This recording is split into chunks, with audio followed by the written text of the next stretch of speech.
Hello, hello, hello, beautiful women. I see the Facebook has changed a few things, the way that it looks. It actually even shows me the name of the group right on top, which is Heal the Unicorn, Emotional Healing and Spiritual Growth for Women. So if you're not on there, go check it out and join it and see if it's for you. And chances are it probably is. And that's why you came across this video or this podcast when you're watching it or listening to it somewhere else.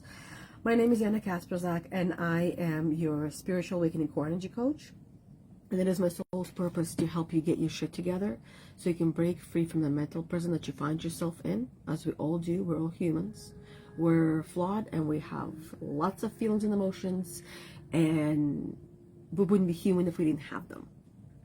And this way you will be fully present and available for yourself and for your business as you are working through these blocks that you have that are in your mental prison, or keep you trapped in your mental prison. So today, the topic that I have for you is navigating imposter syndrome and its impact on aspiring mompreneurs. So if you are a mom, or if you're a woman who is an entrepreneur, or who is trying to become an entrepreneur, meaning that you are looking to start a business or start a career and create something of your own and build a legacy of your own, and you either don't know where to start or don't know how to start, or you have started but it feels like there's a lot more roadblocks than there are open roads and open paths for you, then this is the video for you. And if you're curious about how to start an entrepreneurial journey as a mompreneur, as an entrepreneur, female entrepreneur, then this video is also for you. So the first place I want to start at is the place where many end, meaning that there are numerous amounts of mompreneurs all around the globe. And there are many reasons why most of them either never start, so their dream dies before they even start, or they quit prematurely. They quit because when the going gets tough, when the going gets really, really tough and really, really hard, that they can no longer keep at it. There are many reasons why, but it does come to one main one, and that is the mindset. And that is what is happening in this beautiful, marvelous brain of yours that is convincing you that your dreams and your goals are not worthy enough of the pursuit that you have at some point believed that it was. So that is one of the biggest reasons, and the main reason why women and moms especially quit and don't keep going, or actually never even start, because this marvelous mind is so creative in talking them out. It tried to do that to me as well, and I listened, but I didn't listen. I listened, I heard, and I sat with it, and it prevented me from showing up much earlier than I would have. It prevented me from showing up in the ways that I really, really wanted to back when I started. I started my entrepreneurial journey 7 years ago. 7 years ago. But I had my own aspirations as to how quickly I wanted to fly this plane of Empathy in Your Core Academy. But I recognized fairly quickly that in order for me to be the best pilot of this plane, I need a co-pilot, first and foremost. It's not fun doing it alone. And that the mindset is key. That if I was successful overnight, I would not have known how to keep it and how to maintain it, and how to, if everything sinks, how to start over again. And the mindset is a huge, huge, huge part of anything that aspiring mompreneurs are after. And this is where the imposter syndrome comes in. It is telling, let me turn my sound down just in case, some thing of Facebook complains and says, oh, this is not the sound that you're supposed to be having, and gets me in trouble and takes my video down, or tells me to take my video down. Like, let's just remove that. And I don't even know if it was heard or not, but and it was just some music that I listened to on the background on YouTube that helps me to feel balanced. So let me have my video open so I see everything that is happening on here and I don't miss anything, any comments or anything like that. So let's get into the imposter syndrome. The imposter syndrome is something that you have acquired throughout your lifetime. It is the voices of people all around you, whether it was people right in front of you, or whether it was something that you heard on the radio or on TV, or something that you read, that in one way, shape, or form has caused you to believe that you are not good enough, and that you're not worthy, and that you are fake. Even though you're not, even though you are putting your true authentic foot forward, it still causes you to feel like you are not being yourself. And here's the kicker. That voice isn't lying to you. It is lying to you, but at the same time, it's not lying to you, because that voice, what it's really telling you, if you start to pay attention to it, as I did throughout these years. Hey, Laura, how are you doing? Beautiful. Good morning to you as well. Or to me, actually, yes, it's still morning. It's 11:51 now. So as on my journey, as I was trying to figure out my niche, my focus, as having gone through coach training and the tools and the knowledge that I have acquired over my years, I could have gone in any direction. But I'm not here simply to just earn a substantial amount of income. I'm here to live my life in the way that I feel proud of, that I feel joyful about, in the way that I feel like I'm excited to actually wake up to my life. All that is my life, every single day. So I live what I preach. I live the talk. I live these things that I'm talking with you guys about, because I have lived them, and some of these things I continue to live them, because this imposter syndrome, it keeps coming back once in a while. It no longer has the power it had over me as it once did, where it would cripple me and I simply would not be able to show up. I would feel like a total fake. I would feel miserable myself like I was saying, that voice is speaking the truth, because it's really saying that you don't know who you are. And because you don't know who you are at your core, the way you're showing up might actually be unauthentic to how you and who you truly are, and how the true you would actually show up. So when that voice comes up, you're used to running away from it. I know I was used to running away from it, but the only way to overcome that voice is to own it, and to know that that voice is partially true, that right now there's something about me, something about who I am being, who I'm trying to be, that is not as authentic as I would actually like to be. Or after sitting down with it, you might recognize, hey, it's actually just a voice that is trying to keep me small, trying to keep me from playing big and going all out. And that I am actually showing up as my most true authentic self. And it is just my fears that are coming up through this imposter voice. Okay? So it does take some time and practice to overcome and understand those voices.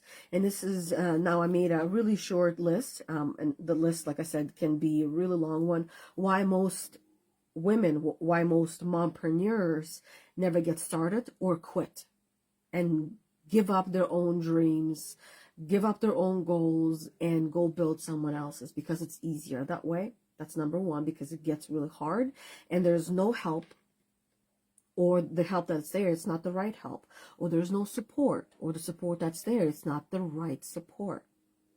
Wrong tools, because the tools you have right now available to you might not be the right tools, or you have not learned how to use them properly, or not the right guidance that you have, or perhaps no guidance at all. No clarity, or not enough clarity. Either it's entirely not clear and you feel just, you have a feeling about what you want. For me, it's like I knew what I wanted to do, but I could not put words to it. I knew what I wanted to do on an emotional level, and only by doing that could I really understand what it was. And this is everything that you guys hear me do. These videos that I do, and then that leads to coaching. Typically, I coach groups at this point. I used to coach people one-on-one, but I prefer groups. The biggest reason why is it's funner for the women to be part of the community, part of the group, where they get to hear other women, what they're going through, how they're dealing with it, managing it. And then the coaching that they would receive from me at that given point in time, for them to learn from watching and observing others.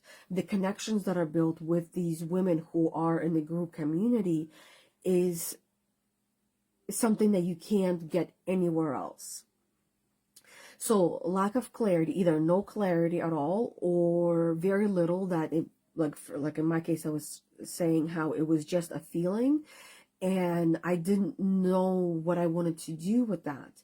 And I had my own coaches, and I still have a couple of coaches that I'm working with that help me to get clear. Because otherwise I'm limited to just myself and my own mind, but allowing others to come in. And I'm also part of a group, another group with a coach, where I'm hearing others and being exposed to their journeys. And I learn from them by simply listening and hearing and observing and absorbing, that it allows me, it just even removes my own roadblocks without even recognizing. That was one of the things that I was struggling with, because somebody else in this group setting, and I see this in group coaching that I host as well, that somebody else has gone through something and is able to put words to what they are going through and growing through, that others haven't been able to put words to it. And just hearing others, it's like, oh my God, that's what it was for me. And I even get chills saying that, because just witnessing that and also being part of that type of process myself, having gone through and continue to go and be part of a group coaching myself, it makes a massive difference. There is so much magic to being part of the group and the community, that you grow in ways that you didn't even know you could, versus you working with me one-on-one, or working with a coach that is a ideal coach for you one-on-one, versus you in a group setting with that same coach that is an ideal coach for you. There's so much magic being in the group. So lack of clarity, no system in place. And that's another reason why most women, mompreneurs, either never start or quit prematurely, is because they don't have the systems, the right systems, or they're following the wrong systems for them. Just because this system worked for me, as an example, does not mean it's going to work for you. Does not mean it's going to work for someone else. That's why it's important to have access to be able to create your own system and figure out what's working, what's not working for you. So the title, Navigating Imposter Syndrome and its Impact on Aspiring Mompreneurs. So the impact is this: self-doubt, that is a massive imposter syndrome that comes up, which leads to either difficulty on taking action, or completely not taking action at all and giving up and pursuing your own goals. Fear of failure is massive, because that imposter voice, the voice of the gremlin, is telling you you're going to go and try and put yourself out there, and you're going to fail. And when you fail, everyone will know about it and everyone will laugh at you.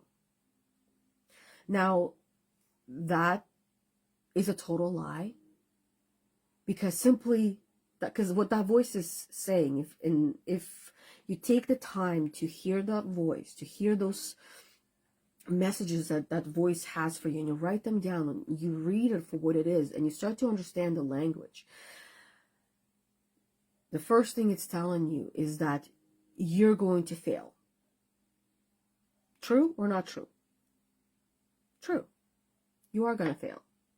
But this is where you can remind yourself and that voice that the only way to success is through failure. If you do not try, you are not going to go anywhere. You're going to stay exactly where you are. And that is failure at its best. But if you do try, you are going to fail. But what you're also going to do, this is where the mindset is key, is in that failure, you're going to learn so much more than having not tried and having not failed at all. If you are able to shift your mindset to, I'm going to fail 100 times. I'm going to do this, I'm going to do that, and I'm going to fail 100 times doing that and doing this. But I know after having failed 100 times, I will learn 100 different lessons at minimum. And I know that by doing this, I'm also going to learn 100 different ways of how I failed and how I can succeed next time. And you learn 100 different lessons through your failure. But you will learn absolutely no lessons by staying where you are and not even trying. And you will learn some lessons by trying and quitting. By quitting, you're also going back to, I'm not doing anything, I'm good where I am, and we'll just leave it there. So fear of failure can be amplified by imposter syndrome, causing aspiring mompreneurs to hesitate or avoid taking risks and making decisions critical to their business growth, critical to their own personal growth as well, and to their family growth as well. So fear of failure is also fear of unknown, because you don't know what's going to happen. You don't know how it's going to happen. By listening to that voice, and also, as I was saying, that voice say, everyone will laugh at you. That is a lie, because not everyone will laugh at you. There will be actually a lot of people that will applaud you for even trying. Some people will be happy that you failed. Those are your haters. You want those people around. They're going to be your driving force. They're going to be, some people will also pretend that they're happy that you have succeeded, pretend that they're sad that you have failed. But in the end, you have to be happy with yourself. And everything that you've been exposed to is just an opportunity for you to learn how to give a lot less fucks about everything and everyone else, and just focus on you and your own journey and your own surroundings. And if you don't like your surroundings, you don't like your journey, you don't like yourself, that's where you start. Identify what you don't like versus what you do, and put those things in place. Another reason, and I see this one very, very, very often, and I was in that same place. The women that I work with, the biggest roadblock for them is trying to be perfect or trying to do perfect. Trying to be perfect is how they're trying to come across to everyone as the best and perfect version of themselves that is not who they are, but they're trying to be that way. Part of it could be how they actually are, and the other part sometimes is not. Is they're trying to people please, trying to say the right things and do the right things that don't feel right. That's one way of how they're trying to put the best foot forward and trying to be perfect and focusing on perfection, and not just focusing on just do it and get it done, because done is better than perfect. And the other one is when it comes to content creation and putting yourself through your content out there. And this one I was really guilty of myself, and the other one as well. I'm talking from my own experience as well. And this is why I'm good at what I do, and I'm amazing at helping my clients overcome these things, because I have been there and I have done that. And this one is perfect content. When I started doing videos, I took so much time putting together scripts and following the script and making sure that everything was perfect. And I said everything I needed to say. Number one, or no, at this point it's number 2 roadblock. And then the next thing is I needed to appear presentable. I needed to sound intelligent. I needed to make sure that everything around me, the background, was perfect. Now, is it perfect now? I think it is. But some people will say it's too busy, it's too this, it's too that. For me, I love it. And anyone that doesn't like it, that means that I'm not for you. I love lots of lights. So as you can see, I got lots of lights all around me, different lights. This is from Halloween. That you can see part of that cat that is also from Halloween. I like those. I think those are beautiful. They're cool to bring joy to me. And I put them there. They're typically, I don't even turn these lights off. So that way it's never dark in my office. I love this one. I love all of these lights. I have a bunch of candles that you don't see on this view, but you do see when I go live through Zoom. You'll see a lot more of what I have on there. The picture that I have, I set this up for myself and not necessarily for everyone else. Will I change it later? Yes, that is the goal, that is the plan, but for now, no. So I had to learn to overcome the perfectionism as well, to just show up and not restrict myself to having the perfect script. I don't even do scripts anymore. Very rarely might I do scripts, and when I do, I don't enjoy that process. So I don't even do scripts anymore. All I do is I have talking points on my notebook, and I write some things up that come up for me through my notepad, my OneNote that I use on my phone, and it's connected to my computer, connected to my laptop, and I just go in and put in some notes, key talking points, if you will, or more like reminders of different things, so the way I don't forget, and I can share them with you. So that's the only thing that I have, and many times I actually don't even end up going on there. I forget to even look at it because I already tapped it up, and I already remember that. I have learned to trust myself in more ways than one, but for the point being right now, I have learned to trust myself that I will remember everything that is important. I will say everything that is needed to be said, period. Laura says, perfectionism can be procrastination sometimes. Oh, 100%. 100%. That's a great reminder that perfectionism, when we focus on being perfect, we procrastinate because then we don't have time to do that. Other blocks come through. Time block, not good enough block comes through, that I'll do this later, not right now. I don't have time for that right now. It's going to take too long. It's going to take too much. I don't know what I'm doing. And that's the imposter syndrome in there as well. And we procrastinate on things that are important to us, but we convince ourselves it's not important to us, because what we're really saying is the important part is for that thing to be perfect before we actually try and do anything. But if you had the same approach when you were a little child, you would have never learned how to walk. You would have never learned how to walk. You would have never learned how to use the toilet. Just to name a few things.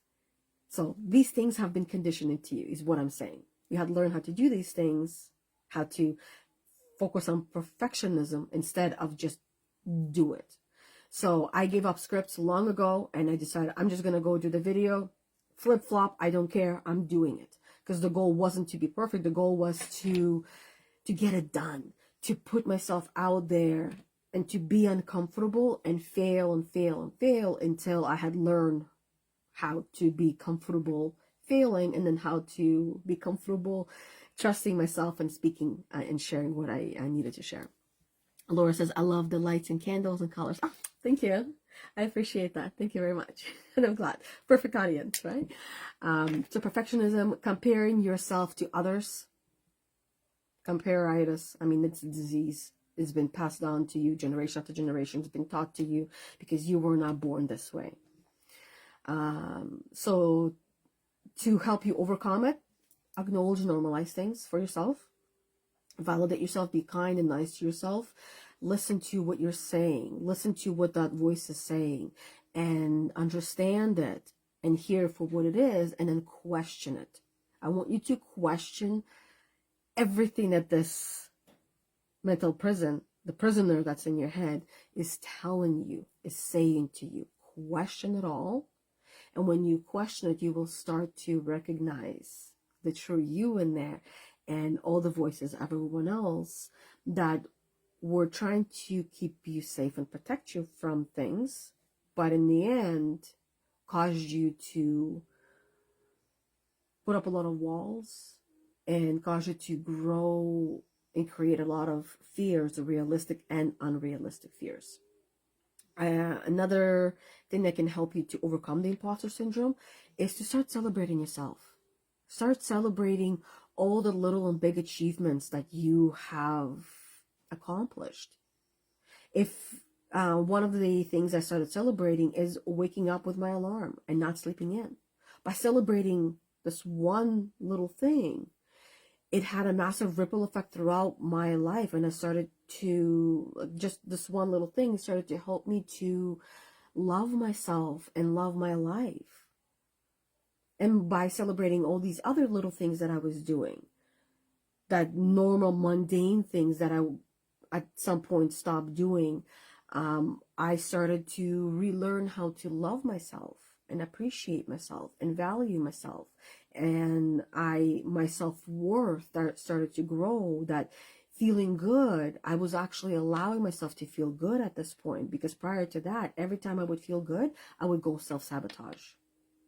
I would procrastinate on feeling good because I did not believe at my core that I was deserving of that. And I started to reprogram all these things little by little. Challenging these negative thoughts is basically what you're going to be doing. When it comes to setting goals and your dreams, try to be as realistic as you possibly can, because when you create unrealistic goals for yourself and unrealistic dreams, even though they are realistic because you have come up with them, which means that it is possible and achievable for you to have. But what I'm saying is that bring it down a notch to where you look at this goal and you look at this dream, that it feels achievable to you, and you will be much more likely to actually go after them. Because if it feels unattainable and unachievable to you right now, you're less likely to actually even try. And this is where perfectionism will come in, imposter syndrome will come in, and you will procrastinate. You will not go after it because it's too much. It feels like you got to swallow a whole entire pizza all in one bite size. But instead of that, if you set a goal for eating this whole pizza, I'm going to eat this one slice this week. Next week, I'm going to eat next slice. Next week, I'm going to eat the next slice. And I'm going to be done eating this pizza in a year, because it's 12 slices only.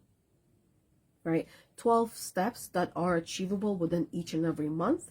You go after that one, you go after that one, and clarify and set a plan for yourself of how you're going to get there. Make a little roadmap for yourself, and it makes it so much easier and smoother to do that. For me, I benefit tremendously from having someone else help me through this process. That's why I myself have coaches that help me with that. I am amazing at helping others with that.